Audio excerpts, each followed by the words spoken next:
ಎಲ್ಲರಿಗೂ ನಮಸ್ಕಾರ. ಎಚ್ಚರ.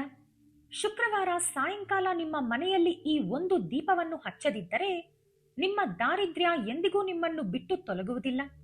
ಅದೇ ರೀತಿ ಶುಕ್ರವಾರ ಸಾಯಂಕಾಲ ನಿಮ್ಮ ಮನೆಯಲ್ಲಿ ಈ ಒಂದು ಚಿಕ್ಕ ವಸ್ತುವನ್ನು ಹಾಕಿ ದೀಪ ಬೆಳಗಿಸಿದರೆ ನಿಮ್ಮ 7 ತಲೆಮಾರಿನ ದಾರಿದ್ರ್ಯವು ಬೆಂಕಿ ಬಿದ್ದ ಹತ್ತಿಯಂತೆ ಸುಟ್ಟು ಭಸ್ಮವಾಗಿ ಹೋಗುತ್ತದೆ. ಅನಂತ ಸ್ವರೂಪಿಣಿಯಾದ ಆ ಪರಾಶಕ್ತಿಯ ಸಂಪೂರ್ಣ ಅನುಗ್ರಹ ಸದಾ ನಿಮ್ಮ ಮೇಲಿರಲಿ ಎಂದು ಆಶಿಸುತ್ತಾ ಪರಮ ಪವಿತ್ರವಾದ ಈ ರಹಸ್ಯ ಕಥೆಯ ಆಧ್ಯಾತ್ಮಿಕ ಪ್ರಯಾಣವನ್ನು ಆರಂಭಿಸೋಣ. ಅದಕ್ಕಿಂತ ಮುಂಚೆ ಕಮೆಂಟ್ ಬಾಕ್ಸ್ನಲ್ಲಿ ಅತ್ಯಂತ ಭಕ್ತಿಯಿಂದ ಓಂ ಆದಿಪರಾಶಕ್ತಿಯೇ ನಮಃ ಎಂದು ಬರೆಯಿರಿ. ಹಾಗೆಯೇ ಈ ವಿಡಿಯೋಗೆ ಒಂದು ಲೈಕ್ ನೀಡಿ. ನಮ್ಮ ಚಾನೆಲ್ ಅನ್ನು ಹಿಂದೆ ಸಬ್ಸ್ಕ್ರೈಬ್ ಮಾಡಿಕೊಳ್ಳಿ. ಬನ್ನಿ ತಡ ಮಾಡದೆ ವಿಡಿಯೋವನ್ನು ಶುರು ಮಾಡೋಣ. ಆಕಾಶದಲ್ಲಿ ಸೂರ್ಯ ಅಸ್ತಮಿಸಿ ಸಂಧ್ಯಾ ಸಮಯ ಹತ್ತಿರವಾಗುವ ಆ ಪ್ರದೋಷ ಕಾಲವಿದೆಯಲ್ಲ, ಪ್ರಕೃತಿಯೇ ಪುಳಕಿತಗೊಳ್ಳುವ ಆ ಅದ್ಭುತ ಗಳಿಗೆಯಲ್ಲಿ ಒಂದು ಮಹೋನ್ನತ ದೈವಿಕ ಶಕ್ತಿ ನಿಮ್ಮ ಮನೆಯ ಹೊಸ್ತಿಲನ್ನು ಸ್ಪರ್ಶಿಸಲು ಬರುತ್ತದೆ. ಇವತ್ತಿನ ವಿಡಿಯೋದಲ್ಲಿ ನಾವು ತಿಳಿದುಕೊಳ್ಳೋಣ. ಅಷ್ಟಕ್ಕೂ ಈ ದೀಪದ ಹಿಂದೆ ಅಡಗಿರುವ ಆ ಮರ್ಮವೇನು, ಅದು ನಿಮ್ಮ ಜೀವನದ ಕತ್ತಲೆಯನ್ನು ಹೇಗೆ ದೂರ ಮಾಡುತ್ತದೆ ಎಂದು. ಸನಾತನ ಧರ್ಮದಲ್ಲಿ ಸಂಧ್ಯಾ ಸಮಯವನ್ನು ಗೋಧೂಳಿ ಲಗ್ನ ಎಂದು ಕರೆಯುತ್ತಾರೆ. ಈ ಸಮಯದಲ್ಲಿ ಸ್ವರ್ಗಲೋಕದ ದೇವತೆಗಳು ಮತ್ತು ಲಕ್ಷ್ಮೀದೇವಿಯು ಭೂಲೋಕದಲ್ಲಿ ಸಂಚರಿಸುತ್ತಾರೆ ಎಂಬ ನಂಬಿಕೆ ಇದೆ. ಸ್ಕಂದ ಪುರಾಣದ ವೈಷ್ಣವ ಖಂಡ ಮತ್ತು ಪದ್ಮ ಪುರಾಣದಲ್ಲಿ ಶುಕ್ರವಾರದ ದೀಪಾರಾಧನೆಯ ವಿಶಿಷ್ಟತೆಯ ಬಗ್ಗೆ ಅತ್ಯಂತ ಸ್ಪಷ್ಟವಾಗಿ ಹೇಳಲಾಗಿದೆ. ಲಕ್ಷ್ಮೀದೇವಿಯ ಅನುಗ್ರಹವಿಲ್ಲದ ಮನೆ ಸ್ಮಶಾನಕ್ಕೆ ಸಮಾನ ಎಂದು ಶಾಸ್ತ್ರಗಳು ಕೂಗಿ ಕೂಗಿ ಹೇಳುತ್ತವೆ. ದಾರಿದ್ರ್ಯ ಎಂದರೆ ಕೇವಲ ಹಣ ಇಲ್ಲದಿರುವುದು ಮಾತ್ರವಲ್ಲ, ಅದೊಂದು ನೆಗೆಟಿವ್ ಮಾನಸಿಕ ಸ್ಥಿತಿ, ಅದೊಂದು ಶಾಪ.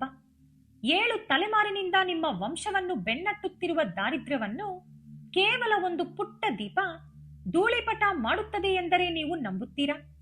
ಹೌದು, ಇದು ಪುರಾಣಗಳಲ್ಲಿ ಅಡಗಿರುವ ಪರಮ ಸತ್ಯ. ಸಾವಿರಾರು ವರ್ಷಗಳ ಹಿಂದೆ ನೈಮಿಷಾರಣ್ಯದಲ್ಲಿ ಶೌನಕಾದಿ ಮುನಿಗಳಿಗೆ ಸೂತ ಮಹರ್ಷಿಗಳು ವಿವರಿಸಿದ ಈ ಅದ್ಭುತ ವೃತ್ತಾಂತ ಇವತ್ತು ನಿಮ್ಮ ಜೀವನವನ್ನೇ ಬದಲಾಯಿಸಲಿದೆ.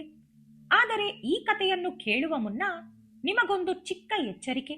ನಿಮ್ಮ ಮನಸ್ಸಿನಲ್ಲಿ ಅಪನಂಬಿಕೆ ಇದ್ದರೆ ಅಥವಾ ಕೇವಲ ಟೈಮ್ ಪಾಸ್ಗಾಗಿ ಇದನ್ನು ಕೇಳಬೇಕೆಂದಿದ್ದರೆ ದಯವಿಟ್ಟು ಇಲ್ಲಿಗೆ ನಿಲ್ಲಿಸುವುದು ಒಳ್ಳೆಯದು. ಯಾಕಂದರೆ ದೈವಿಕ ರಹಸ್ಯಗಳು ಕೇವಲ ಶ್ರದ್ಧಾವಾನ್ ಲಭತೆ ಜ್ಞಾನಂ ಎಂದಂತೆ ಪರಿಪೂರ್ಣ ನಂಬಿಕೆ ಇರುವವರಿಗೆ ಮಾತ್ರ ಫಲ ನೀಡುತ್ತವೆ. ಸಂಶಯ ಪಡುವವನು ಎಂದಿಗೂ ವಿಜಯ ಸಾಧಿಸಲಾರ. ಹಿಂದೆ ಮಂಗಳಗಿರಿ ಎಂಬ ಒಂದು ಪುಟ್ಟ ಗ್ರಾಮದಲ್ಲಿ ವೇದವತಿ ಎಂಬ ಬಡ ಮಹಿಳೆ ಇದ್ದಳು. ಅವಳ ಪೂರ್ವಜರು ಒಂದು ಕಾಲದಲ್ಲಿ ಅರಮನೆಯಂತಹ ವೈಭವದಲ್ಲಿದ್ದ ಮಹಾ ಐಶ್ವರ್ಯವಂತರು. ಆದರೆ ಕಾಲಕ್ರಮೇಣ ಆ ವಂಶಕ್ಕೆ ಯಾರೋ ದೃಷ್ಟಿ ಇಟ್ಟ ಹಾಗೆ ಸಂಪತ್ತೆಲ್ಲ ಕರಗಿ ನೀರಾಗಿ ಹೋಯಿತು. ತಿನ್ನಲು ಅನ್ನವಿಲ್ಲದೆ, ಉಡಲು ಸರಿಯಾದ ಬಟ್ಟೆ ಇಲ್ಲದೆ ಆ ಕುಟುಂಬ ನರಕಯಾತನೆ ಅನುಭವಿಸುತ್ತಿತ್ತು. ಪ್ರತಿ ಶುಕ್ರವಾರ ಆಕೆ ಕಣ್ಣೀರು ಹಾಕುತ್ತಾ ಲಕ್ಷ್ಮೀದೇವಿಯನ್ನು ಪ್ರಾರ್ಥಿಸುತ್ತಿದ್ದಳು. ಆದರೆ ತನಗೇ ತಿಳಿಯದಂತೆ ಆಕೆ ಒಂದು ಸಣ್ಣ ತಪ್ಪು ಮಾಡುತ್ತಿದ್ದಳು. ಒಂದು ದಿನ ಆ ಹಾಳು ಬಿದ್ದ ಮನೆಯಲ್ಲಿ ವೇದವತಿ ತನ್ನ ದೀನಸ್ಥಿತಿಯನ್ನು ನೆನೆದು ಕಣ್ಣೀರಿಡುತ್ತಾ ಕುಳಿತಿದ್ದಾಗ ಅಲ್ಲಿಗೆ ಒಬ್ಬ ತೇಜಸ್ವಿಯಾದ ಸಿದ್ಧ ಪುರುಷರು ಪ್ರತ್ಯಕ್ಷರಾದರು. ಅವರು ಬರುತ್ತಿದ್ದಂತೆ ಆ ಪ್ರದೇಶವೆಲ್ಲ ಒಂದು ದಿವ್ಯವಾದ ಸುಗಂಧ ಪರಿಮಳದಿಂದ ತುಂಬಿಹೋಯಿತು. ಆ ಸಿದ್ಧ ಪುರುಷರು ವೇದವತಿಗೆ ಹೇಳಿದ ರಹಸ್ಯವೇ ಇವತ್ತು ನೀವು ಪಾಲಿಸಬೇಕಾದ ಅತಿ ಮುಖ್ಯವಾದ ವಿಧಿ. ಶಾಸ್ತ್ರಗಳ ಪ್ರಕಾರ ಸಿದ್ಧ ಪುರುಷರು ಅಥವಾ ಮಹಾತ್ಮರು ನಮ್ಮ ಮನೆಗೆ ಬಂದರೆ ಅದು ಒಂದು ದೈವಿಕ ಸಂಕೇತವೇ. ಅವರ ಶರೀರದಿಂದ ಬರುವ ಸುಗಂಧವು ಆ ಜಾಗದ ನೆಗೆಟಿವ್ ಎನರ್ಜಿಯನ್ನು ತಕ್ಷಣವೇ ನಾಶಪಡಿಸುತ್ತದೆ. ಆ ಸಿದ್ಧರು ಹೇಳಿದರು, ಅಮ್ಮ ವೇದವತಿ, ನೀವು ಮಾಡುವ ಸಣ್ಣ ಪುಟ್ಟ ತಪ್ಪುಗಳು ಅಥವಾ ನಿಮ್ಮ ಮನೆಯ ವಾಸ್ತು ದೋಷಗಳು ಮಾತ್ರವಲ್ಲ, ನಿಮ್ಮ ಪೂರ್ವಜರು ಮಾಡಿದ ಕೆಲವು ಕರ್ಮಗಳು ಕೂಡ ನಿಮ್ಮನ್ನು ಈ ದಾರಿದ್ರ್ಯಕ್ಕೆ ದೂಡಿವೆ. ವೇದವತಿಯ ಪೂರ್ವಜರಲ್ಲೊಬ್ಬರು ಹಿಂದೆ ಅಹಂಕಾರದಿಂದ ಒಂದು ಶುಕ್ರವಾರ ಸಾಯಂಕಾಲ ತಮ್ಮ ಮನೆಗೆ ಬಂದ ಒಬ್ಬ ಮುದುಕಿ, ಅತ್ಯಂತ ಬಡ ಜೀವಿಯನ್ನು ಚೀಮಾರಿ ಹಾಕಿ ಹೊರಗೆ ಹಾಕಿದ್ದರಂತೆ. ಆದರೆ ಆ ಮುದುಕಿ ಸಾಕ್ಷಾತ್ ದರಿದ್ರ ದೇವತೆಯಾದ ಅಲಕ್ಷ್ಮಿ ಎಂಬುದನ್ನು ಅವರು ಗುರುತಿಸಲಿಲ್ಲ. ಅಂದು ಮಾಡಿದ ಆ ಮಹಾ ಅಪರಾಧದ ಹಿನ್ನೆಲೆಯಲ್ಲಿ ಆ ವಂಶಕ್ಕೆ ದಾರಿದ್ರ್ಯದ ಶಾಪ ತಟ್ಟಿತು. ಅಂದಿನಿಂದ ಆ ವಂಶದಲ್ಲಿ ಹುಟ್ಟಿದ ಪ್ರತಿಯೊಬ್ಬರೂ ಎಷ್ಟು ಕಷ್ಟಪಟ್ಟರೂ ಪ್ರತಿಫಲ ಸಿಗುತ್ತಿರಲಿಲ್ಲ. ಐಶ್ವರ್ಯ ಅವರ ಹೊಸ್ತಿಲು ತುಳಿಯಲು ಹೆದರುತ್ತಿತ್ತು.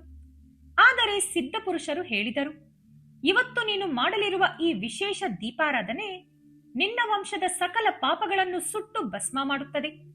ಬನ್ನಿ, ಆ ದೀಪವನ್ನು ಹಚ್ಚುವ ವಿಧಾನವನ್ನು ಈಗ ಪ್ರತಿಯೊಬ್ಬರೂ ಜಾಗರೂಕರಾಗಿ ಕೇಳಿ. ಒಂದು, ಮನೆಯ ಶುದ್ಧತೆ.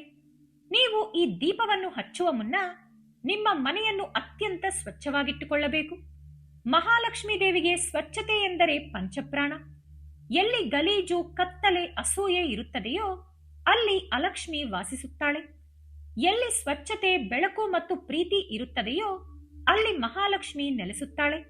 ಆದ್ದರಿಂದ ಶುಕ್ರವಾರ ಬೆಳಿಗ್ಗೆಯೇ ಎದ್ದು ಮನೆಯನ್ನು ಶುದ್ಧೀಕರಿಸಿ, ಹೊಸ್ತಿಲಿಗೆ ಅರಿಶಿನ ಕುಂಕುಮ ಇಟ್ಟು ಅಲಂಕರಿಸಿ. 2, ಪ್ರದೋಷ ಕಾಲದ ಸಮಯ. ಸಾಯಂಕಾಲ ಪ್ರದೋಷ ಕಾಲ ಬಂದಾಗ, ಅಂದರೆ ಸೂರ್ಯ ಅಸ್ತಮಿಸಿ ನಕ್ಷತ್ರಗಳು ಇನ್ನೂ ಆಕಾಶದಲ್ಲಿ ಕಾಣಿಸದ ಆ ಮಧ್ಯದ ಸಂಧ್ಯಾ ಸಮಯದಲ್ಲಿ ನೀವೊಂದು ಹೊಸ ಮಣ್ಣಿನ ಹಣತೆಯನ್ನು ತೆಗೆದುಕೊಳ್ಳಿ. ಆ ಹಣತೆಯಲ್ಲಿ ಎಲ್ಲೂ ಸಣ್ಣ ಬಿರುಕು ಕೂಡ ಇರಬಾರದು. ಭಿನ್ನವಾದ ಅಥವಾ ಒಡೆದ ವಸ್ತುಗಳಲ್ಲಿ ದೈವಿಕ ಶಕ್ತಿ ನಿಲ್ಲುವುದಿಲ್ಲ. 3, ಹಣತೆಯ ಸಿದ್ಧತೆ. ಆ ಮಣ್ಣಿನ ಹಣತೆಯನ್ನು ಶುದ್ಧವಾದ ನೀರಿನಿಂದ ತೊಳೆದು ಅದಕ್ಕೆ ಗಂಧ ಮತ್ತು ಕುಂಕುಮದ ಬೊಟ್ಟುಗಳನ್ನು ಇಡಿ. 4, ತುಪ್ಪದ ಬಳಕೆ. ಆಮೇಲೆ ಆ ಹಣತೆಗೆ ಹಾಕುವ ಎಣ್ಣೆಯ ಬಗ್ಗೆ ತುಂಬಾ ಜಾಗರೂಕರಾಗಿರಬೇಕು. ಸಾಮಾನ್ಯವಾಗಿ ನಾವು ಬಳಸುವ ಎಣ್ಣೆಯನ್ನು ಬಳಸದೆ ಕೇವಲ ಶುದ್ಧವಾದ ಹಸುವಿನ ತುಪ್ಪವನ್ನು ಮಾತ್ರ ಬಳಸಿ. ಹಸುವಿನ ತುಪ್ಪ ಸಾಕ್ಷಾತ್ ಪರಮಶಿವನಿಗೆ ಹಾಗೂ ಮಹಾಲಕ್ಷ್ಮಿಗೆ ಅತ್ಯಂತ ಪ್ರಿಯವಾದದ್ದು. 5, ರಹಸ್ಯ ದ್ರವ್ಯಗಳು. ಈ ತುಪ್ಪದ ಜೊತೆಗೆ ನಿಮ್ಮ ಅದೃಷ್ಟದ ಬಾಗಿಲನ್ನು ತೆರೆಯುವ ಆ ತಾಳದ ಕೈಯನ್ನು ಹಾಕಬೇಕು. ಆ ವಿಶೇಷ ವಸ್ತುಗಳು ಬೇರೇನೂ ಅಲ್ಲ. 1 ಸಣ್ಣ ತುಂಡು ಪಚ್ಚಕರ್ಪೂರ ಮತ್ತು 2 ಏಲಕ್ಕಿಕಾಯಿ. ಪಚ್ಚಕರ್ಪೂರಕ್ಕೆ ಮಹಾಲಕ್ಷ್ಮಿಯನ್ನು ಆಕರ್ಷಿಸುವ ಅದ್ಭುತ ಶಕ್ತಿ ಇದೆ. ಇನ್ನು ಏಲಕ್ಕಿ ಐಶ್ವರ್ಯದ ಸಂಕೇತ. ಇವೆರಡನ್ನು ಆ ತುಪ್ಪದೊಳಗೆ ಹಾಕಿ. 6, ಬತ್ತಿಯ ರಹಸ್ಯ. ಆಮೇಲೆ 2 ಬತ್ತಿಗಳನ್ನು ಒಟ್ಟಿಗೆ ಸೇರಿಸಿ ಒಂದೇ ಬತ್ತಿಯನ್ನಾಗಿ ಮಾಡಿ ದೀಪವನ್ನು ಬೆಳಗಿಸಿ. 2 ಬತ್ತಿಗಳನ್ನು ಸೇರಿಸುವುದು ಅಂದರೆ ಅದು ಶಿವ ಶಕ್ತಿಯರ ಐಕ್ಯ ರೂಪ. 7, ದಿಕ್ಕಿನ ಮಹತ್ವ. ಆ ದೀಪದ ಜ್ಯೋತಿಯು ಉತ್ತರ ದಿಕ್ಕಿಗೆ ಮುಖ ಮಾಡಿರುವಂತೆ ನೋಡಿಕೊಳ್ಳಿ. ಯಾಕಂದ್ರೆ ಉತ್ತರ ದಿಕ್ಕು ಧನಾಧಿಪತಿಯಾದ ಕುಬೇರನ ಸ್ಥಾನ. ನೀವು ಈ ದೀಪವನ್ನು ಹಚ್ಚುವಾಗ ಕೇವಲ ಒಂದು ಆಚರಣೆಯಾಗಿ ಮಾಡಬೇಡಿ.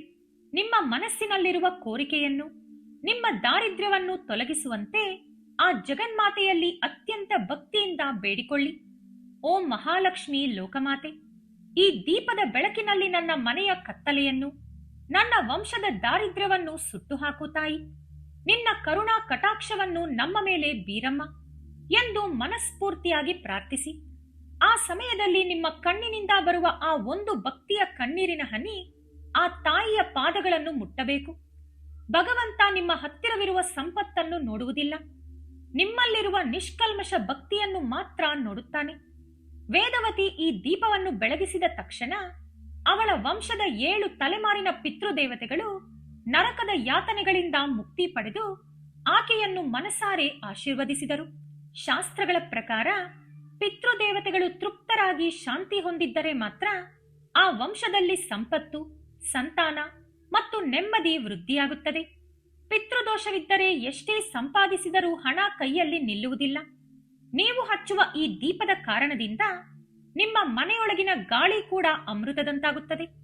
ಹಸುವಿನ ತುಪ್ಪ ಕರಗುವಾಗ ಅದರಿಂದ ಬರುವ ದಿವ್ಯವಾಯು ಮನೆಯಲ್ಲಿರುವ ನೆಗೆಟಿವ್ ಎನರ್ಜಿಯನ್ನು, ರೋಗಕಾರಕ ಕ್ರಿಮಿಗಳನ್ನು ನಾಶಪಡಿಸುತ್ತದೆ. ನಮ್ಮ ಕಣ್ಣಿಗೆ ಕಾಣಿಸದ ಎಷ್ಟೋ ನೆಗೆಟಿವ್ ತರಂಗಗಳು ಆ ಜ್ಯೋತಿಯ ಶಾಖಕ್ಕೆ ಭಸ್ಮವಾಗಿ ಹೋಗುತ್ತವೆ. ನೀವು ಗಮನಿಸಿದ್ದರೆ ಈ ದೀಪದಲ್ಲಿ ನಾವು ಹಾಕಿದ 2 ಬತ್ತಿಗಳು ನಮ್ಮ ಶರೀರದಲ್ಲಿರುವ ಇಡ ಮತ್ತು ಪಿಂಗಳ ನಾಡಿಗಳ ಸಂಕೇತ. ಆ 2 ಬತ್ತಿಗಳನ್ನು ಒಟ್ಟಿಗೆ ಸೇರಿಸಿ ಬೆಳಗಿಸುವುದರಿಂದ ನಮ್ಮೊಳಗಿನ ಸುಷುಮ್ನಾ ನಾಡಿ ಉತ್ತೇಜಿತಗೊಂಡು ಅಪಾರವಾದ ಬುದ್ಧಿಶಕ್ತಿ ಹಾಗೂ ಆರೋಗ್ಯ ಲಭಿಸುತ್ತದೆ. ದೀಪ ಹಚ್ಚಿದ ನಂತರ ಆ ಜ್ಯೋತಿಯನ್ನು ಕನಿಷ್ಠ 10 ನಿಮಿಷಗಳ ಕಾಲ ಏಕಾಗ್ರತೆಯಿಂದ ನೋಡಿ. ಇದರಿಂದ ನಿಮ್ಮ ಮನಸ್ಸಿನಲ್ಲಿರುವ ಸಕಲ ಭಯಗಳು ದೂರವಾಗುತ್ತವೆ. 7 ತಲೆಮಾರಿನ ದಾರಿದ್ರ್ಯ ತೊಲಗಬೇಕಾದರೆ ನೀವು ಕೇವಲ 1 ಶುಕ್ರವಾರ ಹಚ್ಚಿದರೆ ಸಾಲದು. ಕನಿಷ್ಠ 11 ಶುಕ್ರವಾರಗಳು ಅತ್ಯಂತ ನಿಷ್ಠೆಯಿಂದ ಈ ದೀಪಾರಾಧನೆ ಮಾಡಬೇಕು. 11 ಎಂಬುದು ಪರಿಪೂರ್ಣತೆಯ ಸಂಕೇತ. ಪ್ರತಿ ಶುಕ್ರವಾರ ನಿಮ್ಮ ಭಕ್ತಿ ಇನ್ನಷ್ಟು ಬಲಗೊಳ್ಳಬೇಕು. ಹಾಗೆಯೇ ಈ ದೀಪವನ್ನು ಹಚ್ಚುವಾಗ ಮನೆಯ ವಾತಾವರಣ ಪ್ರಶಾಂತವಾಗಿರಬೇಕು. ಜಗಳವಾಡುವುದು, ಅಶುಭ ಅಥವಾ ಕೆಟ್ಟ ಮಾತುಗಳನ್ನು ಆಡುವುದು ಮಾಡಬೇಡಿ. ದೀಪ ಉರಿದು ಶಾಂತವಾದ ನಂತರ ಆ ಹಣತೆ ಮತ್ತು ಬತ್ತಿಯನ್ನು ಹೇಗೆ ಗೌರವಿಸಬೇಕು ಎಂಬುದನ್ನು ಕೂಡ ತಿಳಿದುಕೊಳ್ಳಬೇಕು. ತುಂಬಾ ಜನ ಮಾಡುವ ತಪ್ಪು ಏನೆಂದರೆ ಆ ಬತ್ತಿಗಳನ್ನು ಕಸದ ಬುಟ್ಟಿಗೆ ಎಸೆಯುತ್ತಾರೆ. ಇದು ಮಹಾಪಾಪ. ಆ ಬತ್ತಿಯಲ್ಲಿ ನಿಮ್ಮ ಮನೆಯ ದಾರಿದ್ರ್ಯವನ್ನು ಹೀರಿಕೊಂಡ ಶಕ್ತಿ ಇರುತ್ತದೆ. ಆದ್ದರಿಂದ ಆ ಉಳಿದ ಬತ್ತಿಯನ್ನು ಯಾವುದಾದರೂ ಪವಿತ್ರವಾದ ಗಿಡದ ಬುಡದಲ್ಲಿ ಅಥವಾ ಹರಿಯುವ ನೀರಿನಲ್ಲಿ ಬಿಡಬೇಕು. ಯಾವುದೇ ಕಾರಣಕ್ಕೂ ಆ ಬತ್ತಿಯ ಮೇಲೆ ಯಾರ ಪಾದವೂ ಬೀಳಬಾರದು.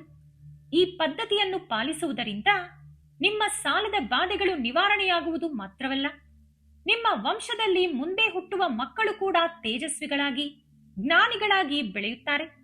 ಈ ದೀಪಾರಾಧನೆಯಿಂದ ವೀಕ್ಷಕರಿಗೆ ಯಾವುದೇ ರೀತಿಯ ತೊಂದರೆ ಅಥವಾ ದೋಷಗಳು ಬರುವುದಿಲ್ಲ. ಇದು ಸಾಕ್ಷಾತ್ ಸಾತ್ವಿಕ ಪೂಜಾ ವಿಧಾನ. ಆದರೆ ಒಂದು ವಿಷಯ ನೆನಪಿಟ್ಟುಕೊಳ್ಳಿ, ದೀಪ ಹಚ್ಚುವ ಕೈಗಳಿಗೆ ದಾನ ಮಾಡುವ ಗುಣವೂ ಇರಬೇಕು. ಯಾರು ದೀಪವನ್ನು ಹಚ್ಚಿ ಹಸಿವಿನಿಂದ ಬಂದವರನ್ನು ನಿರ್ಲಕ್ಷಿಸುತ್ತಾರೋ ಅವರ ಮನೆಯಲ್ಲಿ ಲಕ್ಷ್ಮಿ ಸ್ಥಿರವಾಗಿ ನಿಲ್ಲುವುದಿಲ್ಲ. ಆದ್ದರಿಂದ ನಿಮ್ಮ ಕೈಲಾದಷ್ಟು ಅನ್ನದಾನ ಮಾಡಿ. ಸಂಪತ್ತು ಎಂಬುದು ಹಂಚಿಕೊಂಡರೆ ಹೆಚ್ಚುತ್ತದೆ, ಬಚ್ಚಿಟ್ಟರೆ ಕರಗುತ್ತದೆ. ಈ ರಹಸ್ಯ ತಿಳಿದವರು ಎಂದಿಗೂ ದಾರಿದ್ರ್ಯಕ್ಕೆ ಒಳಗಾಗುವುದಿಲ್ಲ. ನಂಬಿಕೆಯೇ ದೇವರು, ಸಂಕಲ್ಪವೇ ಶಕ್ತಿ. ಈ ಶುಕ್ರವಾರ ಸಾಯಂಕಾಲದಿಂದಲೇ ನೀವು ಕೂಡ ನಿಮ್ಮ ಮನೆಯಲ್ಲಿ ಈ ದಿವ್ಯ ದೀಪವನ್ನು ಬೆಳಗಿಸಿ ನಿಮ್ಮ ಜೀವನದಲ್ಲಿ ಬರುವ ಪವಾಡ ಸದೃಶ ಬದಲಾವಣೆಗಳನ್ನು ನೀವೇ ಗಮನಿಸುತ್ತೀರಿ. ಆ ಮಹಾಲಕ್ಷ್ಮಿ ಅಮ್ಮನವರು ತನ್ನ ಕರುಣಾ ಕಟಾಕ್ಷವನ್ನು ನಿಮ್ಮ ಮೇಲೆ ಸದಾ ಸುರಿಸಲಿ.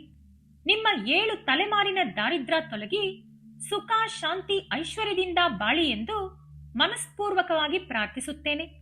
ಈ ವಿಡಿಯೋ ನಿಮಗೆ ಇಷ್ಟವಾದರೆ ಲೈಕ್ ಮಾಡಿ, ಶೇರ್ ಮಾಡಿ, ನಮ್ಮ ಚಾನೆಲ್ ಅನ್ನು ಸಬ್ಸ್ಕ್ರೈಬ್ ಮಾಡಿಕೊಂಡು ಬೆಲ್ ಐಕಾನ್ ಕ್ಲಿಕ್ ಮಾಡಿ. ಧನ್ಯವಾದಗಳು.